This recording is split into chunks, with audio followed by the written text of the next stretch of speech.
Hey y'all, this is Andrew, and this is how I put together a ghost hunter's guide to Central Texas. The process that I used to collect my ghost lore was pretty simple. To begin, I did surface level research on some of the most famous hauntings in Central Texas. From there, I identified recurring themes and then picked a feasible category of haunting that I wanted to look into further. For example, haunted hotels.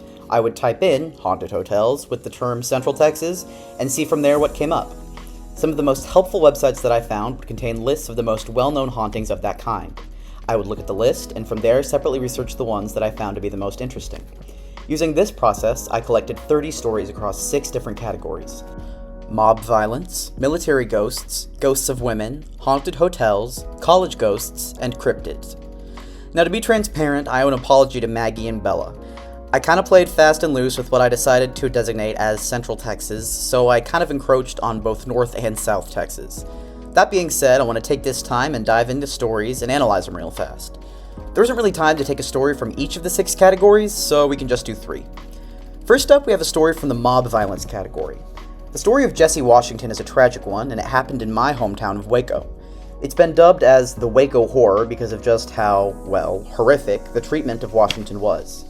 Jesse Washington was a developmentally disabled 17-year-old black farmhand. He was accused of raping and murdering his boss's wife, and after only 6 minutes of deliberation from a jury of all white men, they found Washington guilty. The police then delivered Washington to the awaiting mob, where they dragged him down the road to City Hall, lit him on fire, hung him, and cut off parts of his charred body to be sold as souvenirs to the crowd. Now, aside from being gruesome and completely unjust, this story highlights a number of ideas, the first of which we learned in the Haunted South. During and after slavery, black men were often falsely characterized as sexually aggressive, especially towards white women.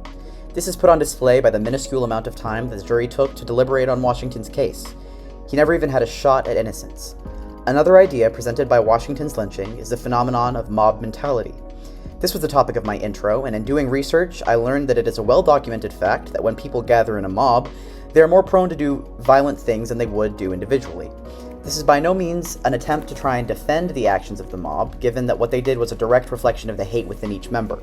However, it's still interesting to see just how many of the most terrible acts were committed not by one person, but by a frenzied group of people out to inflict as much suffering as humanly possible. The second story that we're going to look at is one from the category College Ghosts. Alice Littlefield's spirit supposedly resides in her house, which is on UT Austin's campus. That's UT as in University of Texas, not Tennessee. Both are orange though, so it's okay if you get them mixed up. Anyway, the Littlefields were a prominent couple, and with no children of their own, they used their extensive wealth to put many kids through college. However, at age 65, Alice began to receive visions, also known as intrusive thoughts, about her husband being murdered. The stress of this sent her into fits of hysteria. Fun fact, the word hysteria has its roots in the Greek word hystera, meaning uterus. Hysteria has always been a uniquely feminine classification. George had her committed to a sanitarium, and 8 years later, he died. Funnily enough, since he was already dead, Alice didn't have to worry about him dying anymore. She returned home and made a full recovery until she died at age 88. It is said that her spirit still resides in the house and can occasionally be seen. Alice Littlefield likely suffered from OCD or some offshoot of anxiety or paranoia. Unfortunately, all of those conditions, when present in women, were just called hysteria. There was only one cure for hysteria, which was to be committed to a mental institution. Given her unjust treatment in life, it's really not a wonder that she continues to try and find peace in death. Additionally, Alice has become a part of the UT campus culture, as there is an annually attempted seance to try and communicate with her. She hasn't made any appearances yet. The third and final story I would like to look at falls under the cryptid category, and it's one that many of you are likely familiar with, the Chupacabra. The name Chupacabra comes from Spanish, meaning literally goat sucker. It's an appropriate name given that what the Chupacabra is most famous for is draining a goat's blood until it's not much more than a withered carcass.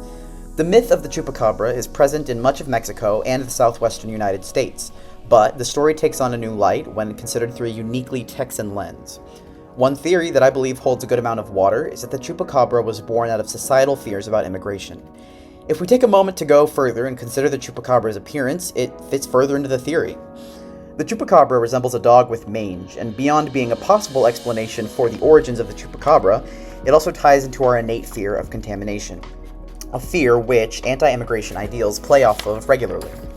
The fear that if we let in the other, they will contaminate us. Coincidentally, earlier this year, presidential candidate Donald Trump gave a perfect example of this dehumanizing rhetoric in a speech in which he stated that immigrants are poisoning the blood of our country. Additionally, the chupacabra is not a direct threat to people, but rather it harms them by harming their animal herds, which is a rancher's livelihood. This is also reminiscent of the fear that immigrants will come into the United States and take the job of American citizens. All in all, it's unfortunate that two of my stories have racist origins and the other one is born of misogyny, but I think that that's ultimately telling about a lot of folklore, especially when it comes to the Deep South. From this class, I've taken away a lot when it comes to figuring out how to reconcile Southern pride and Southern bigotry. Ultimately, it's true that the South has a distinct and beautiful heritage, but it's one that is equally bloody and hateful. Though those two things seem like they would be mutually exclusive, they aren't. It's a complicated dynamic to maintain, but lucky for us, we're capable of handling complex ideas. Thank you all for watching, and stay spooky.